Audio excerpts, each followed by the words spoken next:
what you want, when you want it, where you want it. This is The Mesh.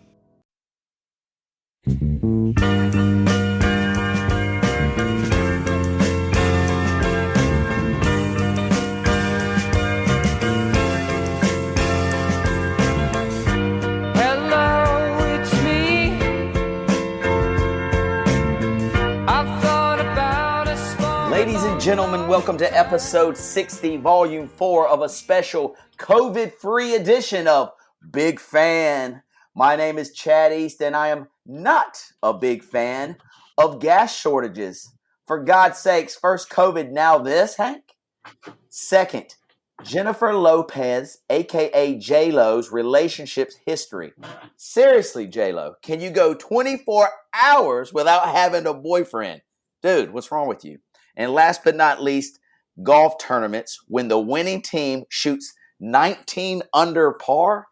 I mean, I've been in 3 tournaments in the last month, Hank. The winning team, 19 under par. That doesn't even sound real. You can't shoot 19 under par. And the amazing thing is, the team that has done this has been the same team the last 3 tournaments. Winning score, 19 under par. I call shenanigans. I call poor loser. Because I call Chad East was number 2 or 3, possibly 4 in those tournaments and hates losing to anybody. It's true. So, hey, guess what, Chad? There's other people out there that are better than you, and they're going to continue to be better than you. Believe that. I do not believe that. Good luck. Well, I'm sad that you're not a big fan of anything because I am a huge fan this week of deciding that all of baseball season, you're not going to go to bed early. All right?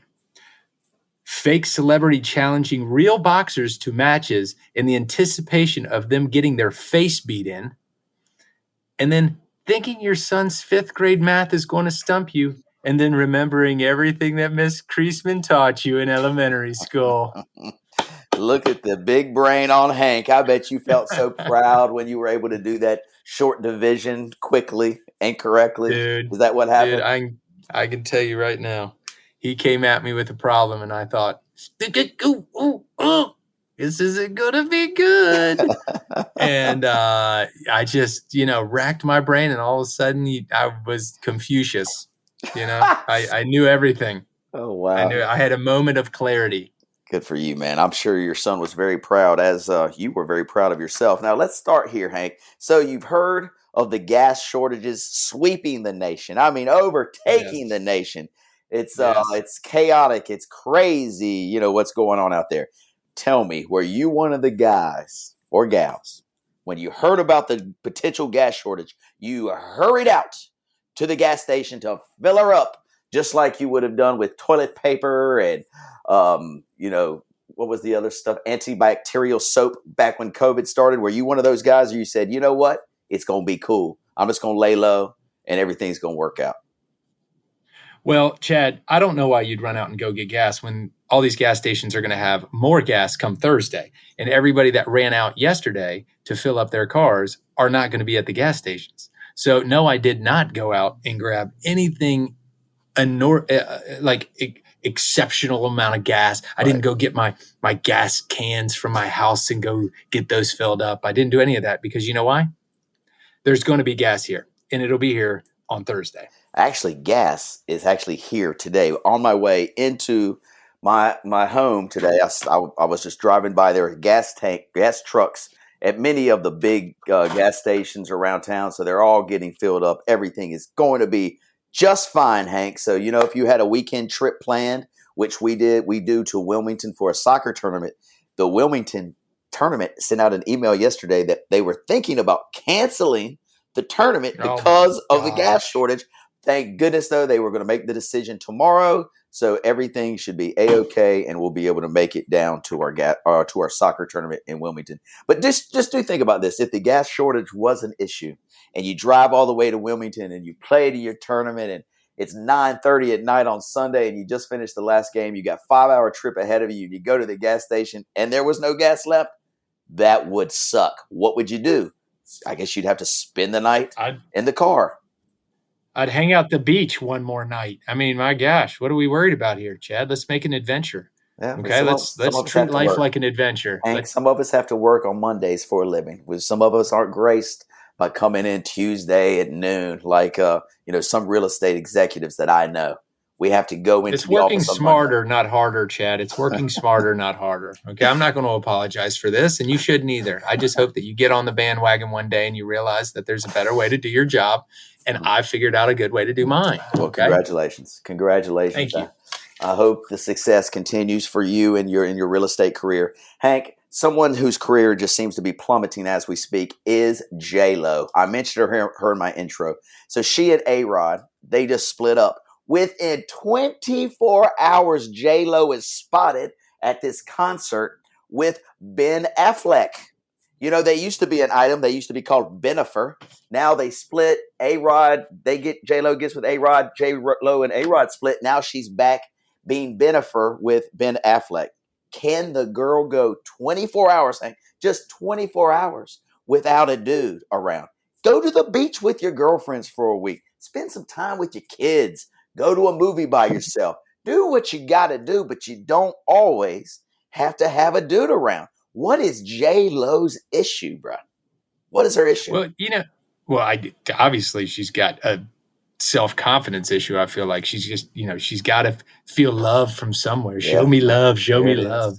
And that's exactly what she's doing. But you know what's so funny when celebrities do this? I think it's hilarious that you'll have J-Lo and she'll be like, she went from, I can't remember all her boyfriends. I mean, there's been so many. Oh, there's so tons. many. Yeah. But they started going like click, click, click, click, and they're going up this mountaintop, and you're like, oh, he's more successful. Right. Oh, he's better looking. Oh, he's a better choice. Right. But then there comes this time where it goes over the summit and it starts coming downhill, right? And I think Ben Affleck and his dragon back tattoo and his baggage that he brings along with it, they are no longer at the summit. They are screaming down the hill of this roller coaster ride. And J-Lo, it's much like Halle Berry. It's much like the individuals that cannot seem to keep a man in their life or woman in their life. Something has to be terribly wrong. Terribly wrong. Because is she not very attractive? She's gorgeous. Gorgeous. Very successful. Very successful. Top 10 successful women in the world right now. Yes. Right. Okay. So with those two qualities, if she is the least bit reasonable to be around, the least bit, I'm not saying she's got to be Wonder Woman. I'm saying you can tolerate more from a successful, attractive, right? She must be a dumpster fire. Absolutely. Hank, I just found the list of her husbands and fiancés over the last 15 years or 20 years, let's say. So she married very young. Go to what? Over under 8 or 10. Right at the number, brother. 8. Very nicely done, sir. She was married in 1997. She was very, very young to this guy. His name was Ojani Noah. Don't know him, right? So maybe he was just an ordinary Joe. Maybe just an ordinary cat from the Bronx. They fell in love. She's making her way up the corporate ladder or the acting, actress, singer ladder. And she, how long that one lasted, brother? 8 months. 8 months. 7 months. Let's give it 8 months, and then she's on to the next one. All right. So who does she run into next? Well, my man, your man, Diddy. P. Diddy was next on the list. So she moves in with P. Diddy. They were the power couple from 1999 till 2001. She dumps Diddy and moves on to a backup dancer named Chris Judd. Do you remember Chris Judd? Oh, yeah. Yeah, she married him for 2 years. And, maybe he wasn't high enough stature-wise, as you mentioned earlier. So she dumps him quickly. Boom, that's when she gets with Ben Affleck, right? So she's with Ben Affleck right after that. Just say the time was November 2002. Ben Affleck got her this $5 million ring. They were supposed to get married. They call off the engagement. Boom. Who's next? We go to Mark Anthony, the Latino singer who's world-renowned, as a performer and all that good stuff. They're married 10 years. She stuck around for 10 years. They had a couple kids, kicked him to the curb, and then dated another dancer, Casper Smart. 17 years old, 17 years younger then Miss J-Lo. That lasts for about 2 years. Then on to Drake. She had a little time with Drake in the year of 2016. Yes, pretty. God, I guess it hey, was. guess what? Oh, Guess what? She's going over the summit. the summit. Now she's crescendoing down, and now back, and then with A-Rod. Now A-Rod's out of the picture, and now back with Ben Affleck. Supposedly, nothing confirmed, but just a sighting at this last concert last weekend. But anyway, J-Lo, let's get it together, man. Spend a little time by yourself. Look in the mirror. Look in the mirror. Just walk around your neighborhood by yourself. Spend a little time solo. Find the love within. You don't have to find it, on the cover of People magazine. Go ahead. You know what I think is happening? You opened up something very important right there. When Ben Affleck was engaged to her, they did not get married. They were engaged. They were correct? Engaged, yes. When they were engaged, he gave her a $5 million ring. Something like that, yes. It was very expensive. Right? Yes. Okay, $5 million ring. There comes some time restrictions with that, or expectations with that. Maybe he's coming back for lost time. He's still got $3 million on the ring. He's like, we should be together. I still got 3. I'm still paying on 3 of them. I might as well be with you. Yes. Or he could be, his plan could be, let's get together. I'll sneak into her jewelry box when she's asleep. I'll grab that ring and I'll get the hell out of Dodge. And then I'll feel better about myself. I got the ring back, One of those backup singers already pawned that thing.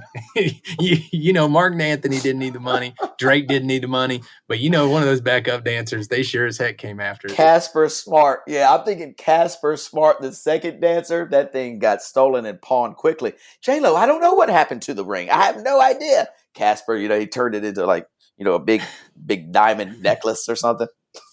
Yeah, he bedazzled some of his dancing pants. Yes.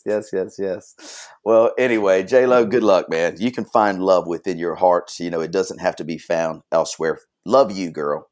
Love you. Yep. I do think I do have a problem with Anthony staying with her for 10 years. That tells me a whole lot about that guy. That tells me that he has no backbone, right? And that all these guys probably saw him in year 5 and were like, "Dude, what are you still doing there?" Right. Even the dancers couldn't hang out with him. The dancers only made it 8 months. They had Mark Anthony in there a decade. What is wrong with you, brother? Come on, you're better than that. Golly. Hank, last week or 2 weeks ago, I know you're a big Star Wars dude. And so there was, May 4th, they call it May the 4th be with you. Have you heard about all this stuff, the Star Wars, May the 4th be with you? Yep. So anyway, I was in a conversation with the dude, and we were having a drink or two, and he was like, yes or no, C3, just random Star Wars questions he was asking. Random Star Wars question, C3PO, A, B, or C. Was C3PO all gold? Was C3PO silver, or was he a mixture of gold and silver? And I was like, the dude was all gold. I mean, there was no other color on his body. It's all gold. And he was like, you want to bet a beer on it? I was like, I'll bet you 5 beers. Anyway, Chad's big mouth, blah, blah, blah, blah, blah. Well, anyway, he shows me a picture. C3PO actually had a silver leg, Hank. All gold with the silver leg. Did you know this, first of all, is the question. I would have challenged him. Do you remember that day that they came out after the Ewok challenge and they shined him all up? And they got him looking all perfect. Mm-hmm. I don't think he had that silver leg then. Maybe we'll go back to the footage of that, but I did look it up. I did not know. Okay, I did not know he had a silver leg. But how about what about the cordage on his stomach? He had some wires. Sometimes they move around a little bit, and you can see the wires on his stomach. Good point. Well, what this conversation led me to is going down this wormhole of events, and I ended up finding this thing called the Mandela Effect, Hank. Now, I'm going to get just deep with you for about 3 minutes. Do you know what the Mandela Effect is? Have you heard of this? I have not. The Mandela Effect is basically remembering something that doesn't match with historical records. So in my mind, C3PO was always gold. Always gold. But when you go back and look at pictures of him, he's gold and silver. Okay, that's the Mandela Effect. Remembering something that you know is to be true, but it actually doesn't match with really what happened in history. So I'm going down this rabbit hole of stuff, Hank. And there's actually, this big thing called the Mandela Effect. I'm going to give you a couple things that demonstrate the Mandela Effect. Do you remember when you were growing up, there was a peanut butter and it was called JIF, right? Jif, Mm-hmm. right? Do you think there was another, do you remember another one called Skippy? Skippy peanut Yep. butter? Yep. Did you think there was a peanut butter called Jiffy? Jiffy, by No. chance? Okay. Well, I did. I always thought the peanut butter was Jiffy, not Jif, not Skippy, but Jiffy. And so did 10 million other people. They thought the peanut butter was called Jiffy. Another example of the Mandela effect, Hank. You ready for one? When you were Sure. little and you were in second grade and you were reading, I knew you were a big reader. I mean, you're so intellectual. I mean, you could get the fifth grade math problems correct all the time. But there was a book called The Berenstain Bears. Do you remember the Mm-hmm. Berenstain Bears? It's a I nice do. little family. They're just little country bears. Daddy wore a hat. He was a farmer. I want you to spell Berenstain Bears for me. Go ahead and spell it, Hank. Bearstein. That's what most people would say. The Berenstain Bears. It's Stein. No, Hank. It was always Stain. The Berenstain Bears. So you don't remember it that way, Hank. You remember it Berenstain Bears, correct? Correct. Yes. Hank, one couple more. Curious George. When you're thinking of Curious George on the cover of those books, did Curious George have a tail or not, Hank? No. That's right. But you did actually think he had a tail. You're just saying no because you knew that would be the right answer. He did not have a tail, Hank. No, I've watched a lot of Curious George. And you He did not have a tail. Wow. Maybe you don't fall under the Mandela effect like it's affected me over my lifetime. Well, listen, when you started explaining the Mandela effect, you really just started describing you. I have an idea in my mind that I know is right, and regardless of what you say, you're wrong. So, Chad, you don't have to go out on a limb to sell me on the fact that you're highly engaged in this Mandela effect. Okay, we get it. Okay. We get it. We think you're right. You think you're right. We yes. get it. Okay. I'm going to give you one more, and then I'll let the Mandela effect we'll move past it. But Fruit Loops, as a big eater as you are, and especially I know you loved your sugary cereals when you were little. There was a cereal called Fruit Loops. Do you remember Fruit Loops? It had a toucan on the cover, on the box. Ready? Right?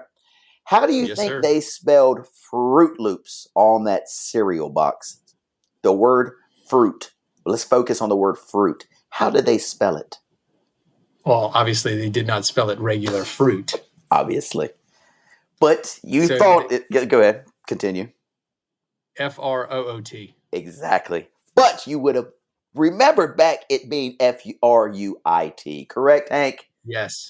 But the O's make perfect sense because of the shape of the shape of the cereal. Bingo. That's why they did it that way. So I don't know if you can see this, Hank, but the Fruit Loops, exactly what you're saying, the double O makes the shape of the cereal. Last but not least, in Monopoly, the guy says the get out of jail free, the main dude with the top hat. What do you remember specifically about his face? Did he have a monocle? Did he have a mustache? I was going to say the monocle. Do you know? That's what I remember too. He had a monocle. In real Monopoly, if we go back and look at it today, that dude has nothing on him. He has no eyewear whatsoever. I vividly remember him having a monocle. It doesn't exist, Hank. The Mandela effect has now touched you as well, Hank. You're such an idiot. So anyway, ladies and gentlemen, research it. I feel the touch. The Mandela touch has affected you. So anyway, guys, check out the Mandela effect. I just went down this wormhole about C3. Oh, Hank, I'll give you one more too.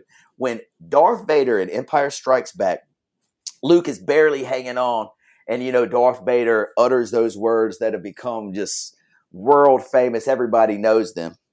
What did he say when Luke is hanging on and he reaches out his hand and he says, remember this scene? Yes. What does he say? I know it's not going to be right because you're putting me into the Mandela effect. Say what you think. Luke, I am your father. Exactly. And I would say 99% of the population remember it being, Luke, I am your father. He does not say that, Hank. You know what he just says? He holds his We hand are out. closely related. I potentially could be your stepfather. No, he doesn't. You are going on Maury Povich with me to figure out if I am your father. What he simply utters is, he doesn't say Luke. He just says, I am your father. That's what he says. Now, no one remembers it that way. No one. Hey. What if, but would we not still be right? Like, what if when Luke fell off, he was like, Luke, like to catch him. And then a second goes by and he goes, I am your father. So actually, and truly, Okay, if possibly. you run it together, True. we're right. Okay, very good. How about No this Mandela effect. one? Okay. Anti-Mandela effect. All right, one more. So in Silence of the Lambs, so when Clarice actually meets whatever his name, Hannibal Lecter, right? And everybody thinks that he says, hello, Clarice, right? That's what everybody, hello, Clarice, just like that, very scary. What do you so obviously that's not what he said in real life. That's what we believe he said. Guess what he said? Hello, special agent, such and such. Not bad. Not a bad guess, Hank. He actually said, good morning, Clarice. That's what he said. Good morning, Clarice. I think I should maybe be a voice actor. What do you think? I'm nailing these. I am nailing these. I don't think so. I think that you'd be terrible at it because I don't think you could remember what they'd say. And then you would argue with the director because of the Mandela effect. And you would say, this is what he should say because it's in my mind that he should say it. So voiceover work would not be reasonable for you. Pretty wonderful. Pretty wonderful, Hank. I'm going to give you one more. I just can't get enough of this Mandela effect. In the song, We Are the Champions by Queen, right? Do you remember, like, go back when you were little and you remember hearing it and that, the movie's come out recently, so you probably heard it again. We are the champions. Does he ever say, of the world? Do you think he says, yes. He does not ever say of the world? I thought he's got to say of the world. I remember him saying that. But the Mandela effect says he never said at the end of the song. He says it during the song. I'm talking about at the very end of the song. We are the champions of the world. He never says it at the end, Hank. So anyway. Are you trying to tell me that during the song he says it, and then just because it's not at the end of the song that he doesn't see it, that I'm wrong? You just asked me, does he ever say it in the song? Does he say of the world? You're starting to make this Mandela thing is getting to your head. You're starting to make up rules here. It's making me go crazy, Hank. I mean, I can't sleep at night because of this Mandela effect. It's keeping me up at night, Hank. But anyway, it's at the end of the song. You would think he would say of the world, and he doesn't. So anyway, guys, check out the Mandela effect. See if it affects you as much as it does Hank. And, just try to sleep at night with all these things going on in your head. Right, Hank? I think it affects you more than it does me, but you got to live with yourself every day. I can't imagine. Let me go on record here. I can't imagine the three ladies in your household having to deal with you with the Mandela effect. It would be just absolutely a nightmare. Everything that comes on television, I'll ask them. So, did that really happen? Did you see that? Or was it an augmented reality? Was it a reality maybe from a dimension that we were in, many centuries ago? Do you understand what I'm saying? Saturday nights ago. Maybe. Yes. All right, Hank. Well, thank you. Thank you for going down that path with me. I've got some breaking news. So as we're speaking today, Hank, we're coming to you live May the 12th. What day is this? This is the 11th. No, this is the 12th. This is the 12th. May the 12th, 4 o'clock in the afternoon. The Rock and Roll Hall of Fame new inductees 2021 were announced today. We talked about the nominees a couple weeks ago. Hank, I want to see if you can guess the 6 Rock and Roll Hall of Fame new inductees that were introduced today. First of all, I'm going to give you the list of all of them, all the nominees, and you tell me who you think made it. All right, here we go. Iron Maiden nominee, Shaka Khan, Foo Fighters, Rage Against the Machine, Jay-Z, Mary J. Blige, The Go-Go's, Kate Bush, Devo, Dionne Warwick, Carole King, Tina Turner, Todd Rundgren, and the New York Dolls. So 6 of those nominees were introduced today, Hank. Give me the 6 that you think made it. Tina Turner, definitely. Tina Turner, Okay. ding, ding, ding. She makes it. This is actually her second induction. She was inducted with Ike as well. So this is Tina Turner as a solo artist introduced to the Rock and Roll Hall of Fame today. Go ahead. Ike is in there? They got put in like in the 80s. Ike and Tina. Yeah, so they're in, but Tina's in. She made it. 2021 too. Solo career. So I'm looking at the list. Okay. Yes. I'm not looking at, I don't know who got in. Okay. But I would say Carole King got in. Carole King, ding, ding, ding. Well deserved. She created probably one of the top 5 albums of all time called Tapestry, which is just so great. Go back and listen to it if you get a chance. It's got just fantastic #1 hits all over it. So anyway, one of the best songwriters in all of the world, Carole King. She makes it. Class of 2021. Go ahead. Jay-Z's got to make it. Jay-Z makes it. Ding, ding, ding. Jay-Z makes it. One of the most prolific hip-hop artists of our time. He's in. I've got no qualms with Tina, Carole King, or Jay-Z. Continue. The last one I feel pretty strong about would be the Foo Fighters. I think over the last 20 years, those guys have been pretty incredible. So I'd imagine that they're going to get inducted. Ding, ding, ding. Foo Fighters make it. So Dave Grohl inducted twice now as a member of Nirvana and now as a member of the Foo Fighters. And to me, the Foo Fighters, again, I'm not much up or I keep up much with the rock and roll music of today, but I really feel like the Foo Fighters are one of the last rock and roll bands to exist. A real rock and roll band. Foo Fighters, they make it. They make it. So you got two more out of that list. The next 2 are real foggy because I don't think I don't know if I could tell you the other 2 because the Go-Go's and who else were the other ones? You got the Go-Go's, you got Iron Maiden, you got Shaka Khan, you got Todd Rundgren, you've got I don't know who Todd Rundgren is. Devo. But that's probably the guy that gets in. I think Iron Maiden would probably be a staple, but I just don't know how Iron Maiden holds up against the other people like the Go-Go's or that other guy that you just said. Yeah, Todd Rundgren. So I know those 4. I feel comfortable about the other 4. I don't feel comfortable about the other 2. Got it. So you're right on it, brother. So Todd Rundgren, he does make it. He's been a nominee for the past 10 years, I think. And he wrote, "Hello, it's me." Remember that song? Dun dun dun dun dun dun dun dun dun. Anyway, it's a lovely song. He wrote many, many songs like that. So I'm pretty happy that he's in. And last but not least, the Go-Go's. I think they also deserve to be in. I mean, they were at their height. They were massive. They had 2 humongous albums, and in the 80s, man, they were the band. All the girls loved them. The dudes liked their music. So yeah, I think they deserve to be in. So that left Iron Maiden out and Rage Against the Machine. Those were the 2 that I thought might have a shot to get in. But anyway, I can't say that the Rock and Roll Hall of Fame made any bad choices with those 6 new entries. Correct? The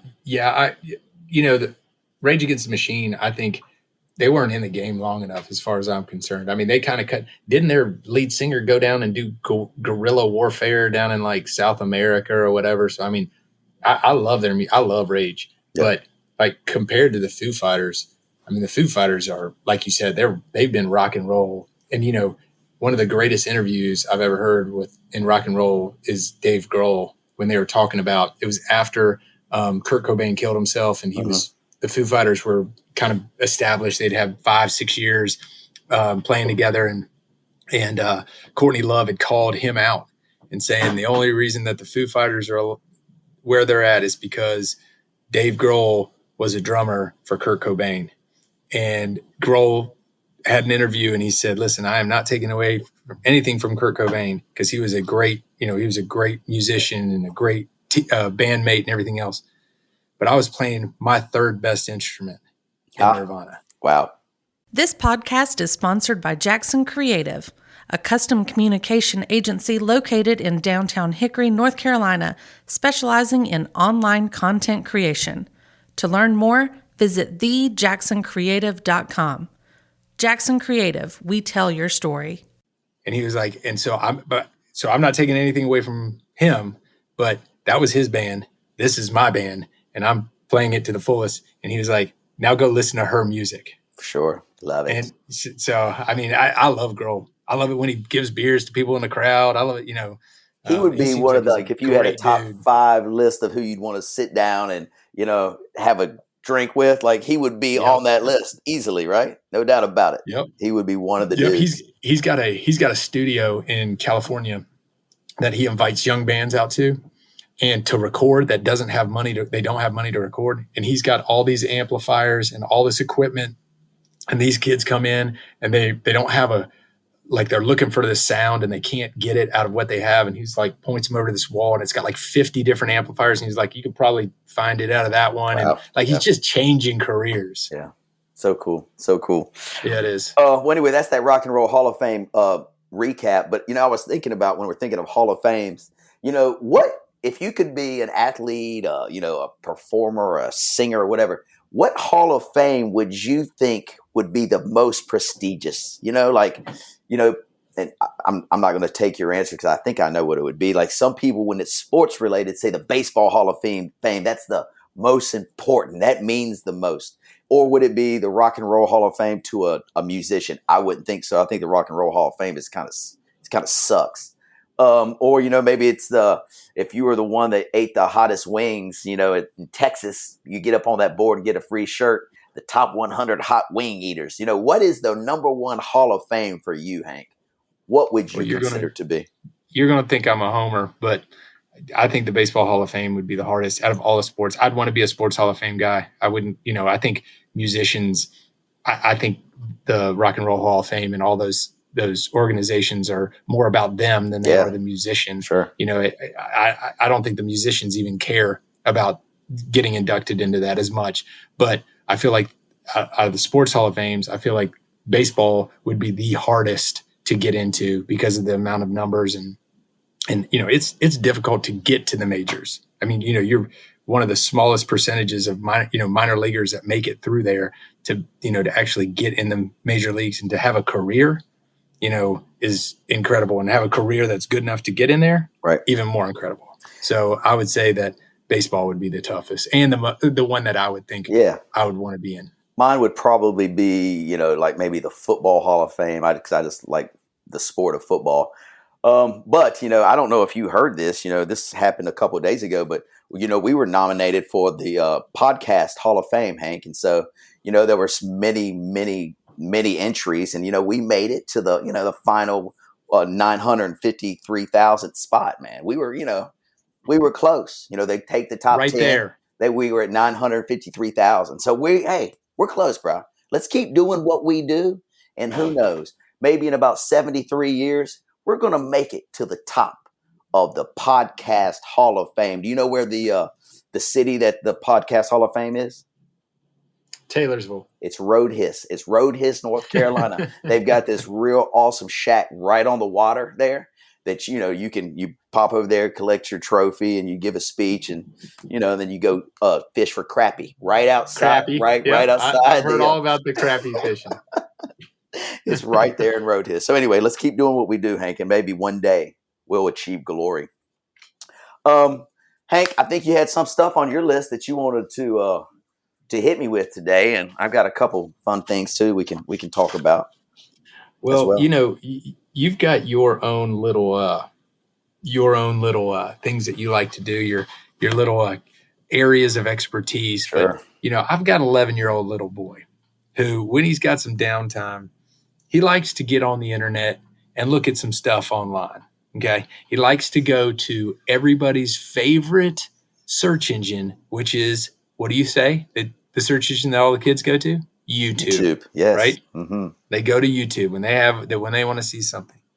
And the segment that I would like to bring up after watching my son on this device would be Internet Idiots. All right. Internet idiots. So I just wanted to go down and kind of talk about the phenomenon of what people have been doing on the internet to gain attention, and then talk about probably how strange they've become. Okay. I think the first one that I wanted to talk about, do you remember a couple years ago when everybody just started planking Yes. everywhere? They would take videos of them laying on a rock, Right. laying on a car hood, Yes. laying on a whatever. And you know, the thing that I was not really interested in and gain value in is how much money these people were making with every subscription and every like that they have. So people were actually making more money than I could even imagine by just laying on crap, right? Right? They showed no talent, just staying still and flat. All right. Yes. I mean, I was blown away by the planking challenge. All right. So the hole gets a little bit deeper. All right. So then I say, what other idiots are out there on the internet? And I ran into this whole host of the cinnamon challenge. Have you ever seen this? Have you seen the cinnamon challenge? I'm afraid I've seen this. Yes. Have you tried the cinnamon Of challenge? course. I think I would probably die. Has someone died from the cinnamon challenge? I'm sure Has someone's to been have. close to a death at least. It has to have. For those that don't know, you take a spoonful of cinnamon and you try to eat it. Your mouth immediately turns into just a dust pile, right, that you cannot swallow. I watched probably 40 videos of people going to near death, aspirating cinnamon into their lungs, probably having infections and living in a hotel for a month. I mean, living in a hospital for a month. I cannot believe people are continuing to ask themselves to do this. Can you imagine on your gravestone, how did he die, Mom? It was cinnamon poisoning. Oh my gosh. Go ahead. Last words. Give me milk. It's good. It's good. So the last one I want to talk about that I think really baffles me is, have you ever heard of SMMR? Have you ever heard of this phenomenon? ASMR, right? ASMR? ASMR. Yes. I'm sorry. Yes. Yeah, Oh, ASMR. yes, I've heard of it, Hank. So I watched this woman on a microphone. She was eating pickles and honeycomb and fruit. And it was the oddest environment I think I've ever seen anything happen in. And then she starts to whisper. Yes. About these things she's eating, right? Yes, she does. I looked at how many subscribers she had. Yeah. She had over 20 million subscribers. Unbelievable. 20 million people are watching this woman. Let me rephrase it. Hearing this woman eat and are subscribing to her channel. I bet you she makes hundreds of thousands of dollars doing this stupid stuff. And that's why she's on the top list of the internet idiots. Oh, yes. So are you paying money to listen to somebody chew into a pickle? I know that's the only thing you eat, that and baby okra. Right. Wait, right. Is this what you're subscribing to on the internet? No, not at all. I'm familiar with the AMSR, whatever it's called, because my daughters were in. I mean, you're 3 years late to the game too. Like, this has been going on for no wonder she has 20 million subscribers, because this happened, about 3 years ago. People, this is what ice cream sounds like when I lick it. That's what it is. What? Who cares? I don't care. But obviously 20 million people do. Yes. The other one that to add to your internet scaries, this one dude, he's like 14 years old. All he does is he orders something from Amazon. It might be a toy. It might be a book bag. It's whatever. He has like 25 million subscribers. He opens the package and shows people. He just takes it out of the package, pulls it out of the box, pulls it out of the plastic wrap, and places it down. And he has 25 million subscribers to watch him take things out of a box, Hank. Take things out of a box. I want to say that he made in 2020, if I'm not mistaken, it was like $500,000 because he can take things out of a box and the packaging. And people would really get excited if there was like bubble wrap in there. And so he peels the bubble wrap and it makes a sound and, it all. I mean, what in the hell is wrong with this world? I should be worth $50 million. Come Chad, I was on. just getting ready to say, you remember how you were worried about you had to be back on Monday morning? You don't have to be back if you know how to open a box and show what you opened to Amazon, apparently. Exactly. This is weird, Hank. You know, It is a weird. I was thinking because if Harris, enjoys being on YouTube, and my daughters do too, and Lucy Rose, she'll like make pretend shows up and stuff. It's really awesome. Maybe we should push them in this direction and say, look, be really weird and just try to get, just as many subscribers as you can, and let's get paid. Let's make that money, honey. What you think? I think that if you've watched any of these videos, you see these 20-year-old people living in their parents' basement Yeah. in front of a light, eating honeycomb, and then having to explain to their accountant dad how this is going to pay their bills. So I would rather not. I support Harris if he's going to be out there eating cactus or whatever he's going to be doing, but I would not have it in my home. So listen, I'm going to the other track than you're going. He can do whatever he wants. It's just not. I'm not going to supply the venue for this kind of activity. Even if he said, "Hey, Daddy, one of these advertisers said they would give me $10,000 if I open a box of cereal and I pour it into my mouth without milk, just pour it into my mouth, and I try a bunch of different cereals and I get $10,000 a pop." Daddy, what do you think about that? What would you say? Well, I'm not. I'm not an idiot. Come on, Chad. I'm not going to be completely unreasonable. I'm a businessman, for goodness sakes. Absolutely. But, hey, if he puts together a business plan, now we can talk a little bit more. So let's have a little bit of a business plan. We're going to have a mission, and kind of look at the SWOT, look at what our strengths will be. But no, listen. These trends have created these kids to think that this is the occupation and the direction they want to go, and I'm sure there's a lot of kids that are going to be out there. But when I look deep at the internet, it's only idiots that I see out there. Lots of idiots. Yes, lots of idiots. Yeah.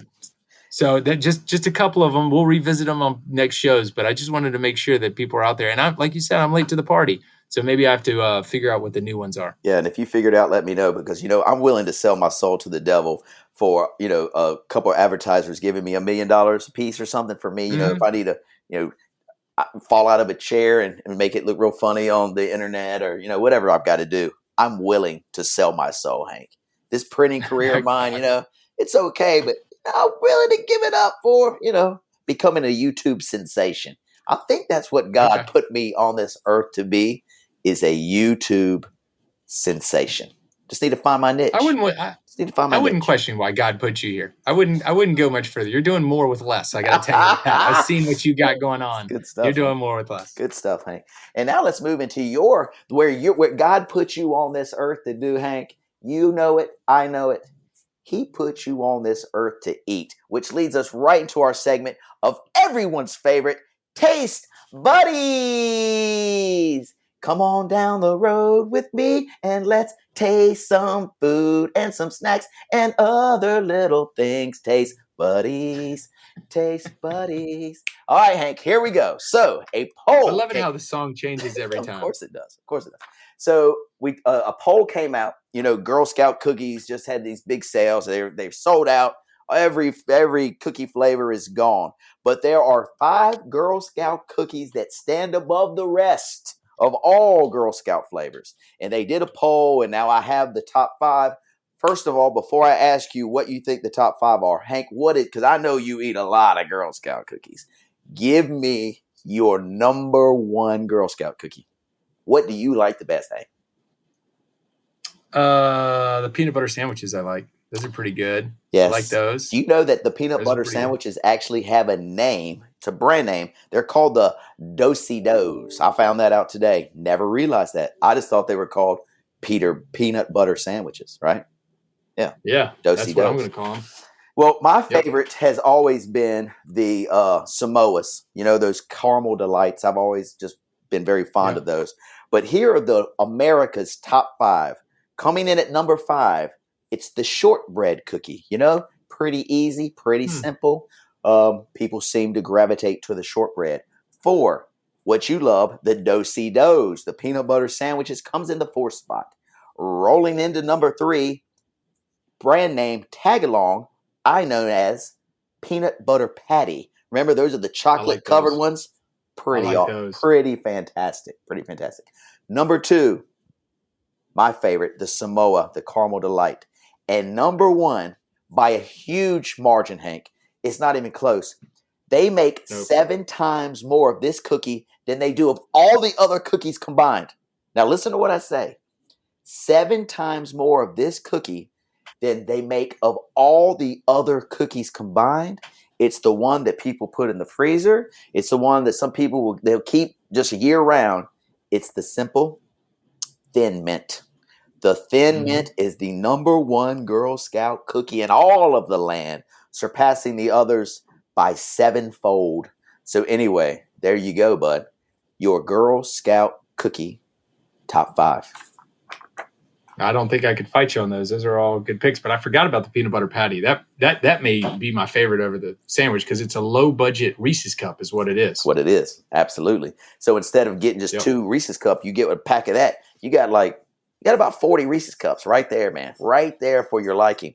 Is there one particular cookie that you hate, that you think is the worst out of all the ones you've tried? And I did read that there are 28 different variety of Girl Scout cookies, which I would have never known. But is there one that you just like, this just doesn't do it for me? Yeah, I don't know all the other ones. Those 5 are probably the 5 that I recognize the most. But the shortbreads, I could probably, I mean, they're fine, but they remind me of an old person putting something beside a cup of tea. Yeah. And so, if there was no other cookie, I'd have that cookie. But out of those top 5, I can do without those. Gotcha. Understood. How about you? There's this one that I tried before. It was this lemony cookie. I don't know what it's called. I'm sure it's not called the lemony cookie, but it just wasn't my favorite. So I would probably get that off the list of Girl Scout cookies to purchase. But, all in all, Girl Scout cookies, pretty solid. Pretty solid. You normally don't go wrong with the Girl Scout cookie. Yes, sir. Yeah. I got one more thing to ask you about, Hank. And so I just want your opinion on something. So the Major League Baseball world announced today that Oakland is wanting to move potentially their franchise. They're asking the citizens of Oakland to come up with $400 million so they can build a new stadium, right? And so the people of Oakland are like, look, we are not giving you any more tax money. These billionaires who own the franchise, they need to come off the hip. They need to build the new stadium or whatever we need to, for our franchise, which, I really feel like a lot of citizens of the United States, as we move forward, are going to feel this way too. And forget us coming off the hip. Y'all got lots of money. Y'all do it. Anyway, so they announced 5 locations that major league team could come within the next 2 years. Here are the spots. Las Vegas, who, they have an NFL team now and they have a hockey team. Vancouver, Portland, Montreal coming back in the mix. They lost their franchise, trying to get it back.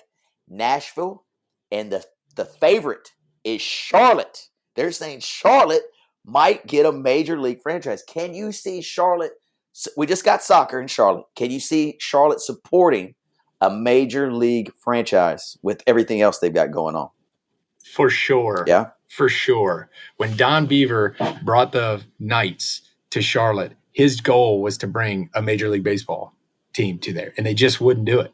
They wouldn't do it. So that's when he, put the Knights Stadium there, and there is enough baseball interest in the South. There's enough baseball interest anywhere, right? But there is enough baseball interest in the Southeast that you will convert Braves fans into Carolina whatever fans. You'll take Oriole fans and you'll make them Carolina whatever fans. So yes, I do believe they will. But what you also know is they don't always look at fan base; they look at dollars. And Al Davis did a great job of getting all this money in taxpayer money to move to Vegas. And I'm sure Vegas wants to bring a team there and would be willing to do more because, like you said, we've got a soccer team, we've got an NFL team. I'm sure they'll do whatever they can to bring a Major League Baseball team here.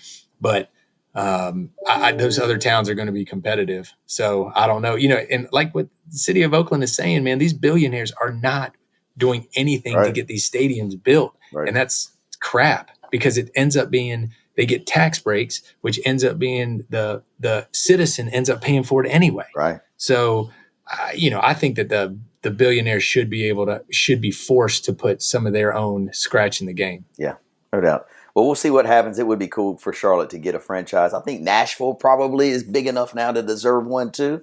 So, anyways, Nashville would be cool. Nashville would be really, really awesome. So let's see how that all pans out. Well, buddy, what you got going on this weekend? I know last weekend we had Mother's Day. I'm sure it was a big success over your place. Anything special happened last weekend for Mother's Day? No, we woke up, made Reagan breakfast, and she kind of lazily hung around the house for a little bit. And then we, what did we do? We just did whatever she wanted to do. I think we just ran a couple errands. I think we hit some tennis. Then we had my mom come to my house and we grilled out for them. And we hung out with her mom the day before on Saturday. So we had a real quiet day. We didn't kind of go very far. How about you? Yeah, we did the same thing. We celebrated Mother's Day with my mom on Saturday here in Hickory, and then went to High Point on Sunday. It was the first time my wife has seen her mom, not seen her, but been able to touch her and hug her in over a year since COVID started. So it was a pretty emotional time to see them together because they have not been together in so long, which was great. I got to see my father-in-law, help him with the grill. It was fun, and my cousins and all that good stuff. So it was a really, really, it was a good family event because we had not been under the same roof with my High Point family in over a year. So yeah, it was pretty awesome. The weekend before, if you remember, my Olivia was turning 16. So we went to Asheville for a soccer tournament, stayed in Asheville for her birthday, and we toured around, tried to get to a couple museums. We walked up and down. We ate ice cream, went to White Duck Taco. We did all kinds of real cool stuff. But the one thing I did notice, Hank, and I don't know if you've been to Asheville in a while, but there is a big homeless problem up there. Have you been there in a bit? Yeah, it's bad. Holy cow. Everywhere we would go, there was a homeless, not everywhere, but, many of the sidewalks we'd go, there would be people homeless people sitting on the ground, laying on the ground. Anyway, it was just kind of off. I wasn't expecting that. Last time I was in Asheville, I didn't see so many homeless, but there were a lot of homeless people. And so my daughters just are so much better than me. They said, "Daddy, can you give me some money? I want to give it to these guys." And so they just ended up, helping these homeless guys out with $1 here, $1 there. And anyway, it was wild. It was weird just to see that many people struggling, in that city. Most people at bars getting there having a big, big time, and you walk out of the bar and boom, you see people on the other end of the spectrum. So anyway, just a weird sight, but we had a good weekend in Asheville for sure. How about this weekend? What are the big plans for this weekend? Well, we got that tournament in Wilmington, so we're supposedly heading out Friday afternoon. We got soccer Saturday morning at 8 a.m. until all day, and then our last game will be Saturday or Sunday at 1. So think about this. We play Sunday at 1. Game ends at 2:30. Pack everything up. Then we got a 5-hour ride back home, probably get back to Hickory, I don't know, 9 o'clock. And then the EOGs start, Hank. The EOGs start Monday. So anyway, it's going to be a busy, busy time over here at the East household, getting everything ready to go for end of grade testing. But we'll get through it. Yeah. Summer's not too far away, buddy. Nope. That's exactly right. What y'all got this weekend? Exactly right. We are having tryouts for our new baseball team next year. So my team that Harris plays on right now is a 12U team, and we have 4 kids that are 11. And so when the kids move to 13, they go to the big field. They go to 90-foot bases, 60-foot mound. And if you don't have to move, you shouldn't move. It's just, a disadvantage if you're not 13. And so half of our team is having to move up to that big field, but I've got 4 kids that aren't. So I'm going to have tryouts for a new team of all what are now 11-year-olds. And we're going to play for a year as 12U next year. So kind of keeping them from going to that big field. So we have that on Saturday morning. And then Saturday afternoon, Harris's soccer team's playing in Greensboro. And so we're going to Greensboro to play at 3:30, and we're going to spend the night there because he plays at 8 a.m. on Sunday morning. Yeah. So we're going to stay there and watch him play. But It's our last weekend of soccer too. So after this, we got a little bit of little bit more time on our hands. Sure. And the Crawdads came back to town yesterday. Did you go for the grand opening or the first day kickoff for the Crawdads? I did. Tell me how it was. I was great. We always, our firm always goes to the first game. And so that's right. You get the skybox. I forgot the skybox for Caldwell Banker. Yeah, I forgot about that. Big time. And so we went there and watched the game, and they were getting beat early, came back and took the lead. And then in the second to last inning, the Winston-Salem Dash came back and went up by 1 and were able to hold them off. A lot of home runs, exciting game, but nice to have them back in town. But sure, would have loved to have seen them win on opening day. How was the crowd? Good crowd? Sparse? It was. No, 35%. They could bring in 35%, and they sold out. So good. I think they had 1,300 people that were able to have seated tickets, and then 500 people that were in could gather in different areas. Yeah. And so they had 1,800 people in the stadium.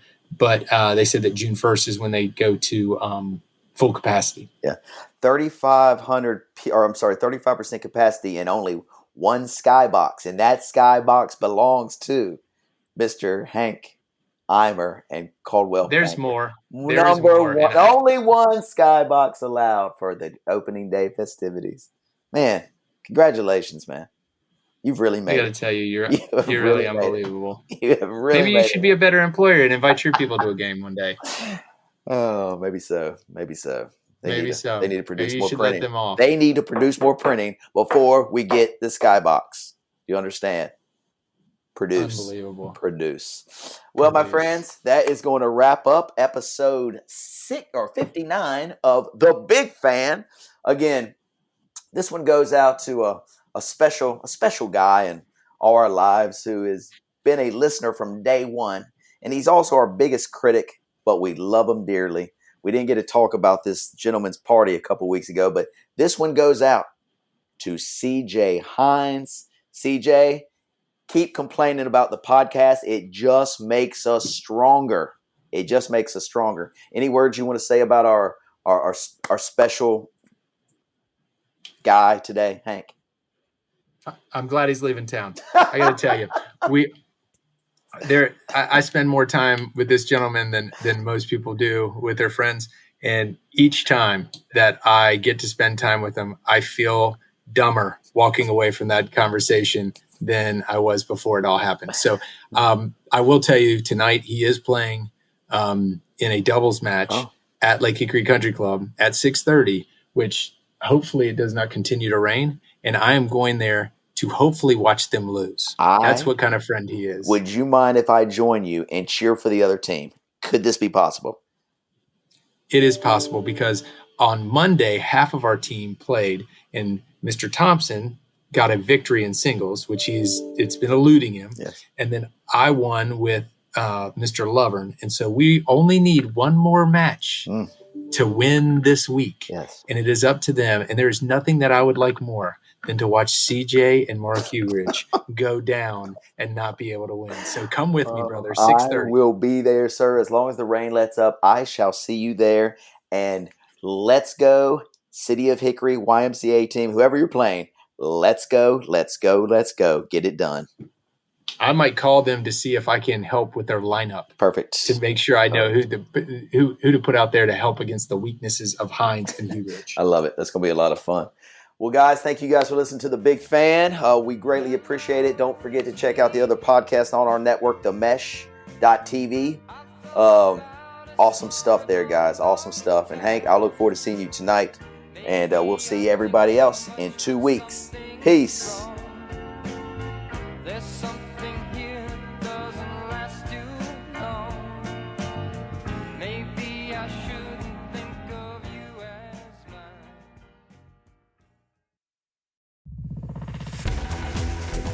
You've been listening to The Mesh, an online media network of shows and programs ranging from business to arts, sports to entertainment, music to community.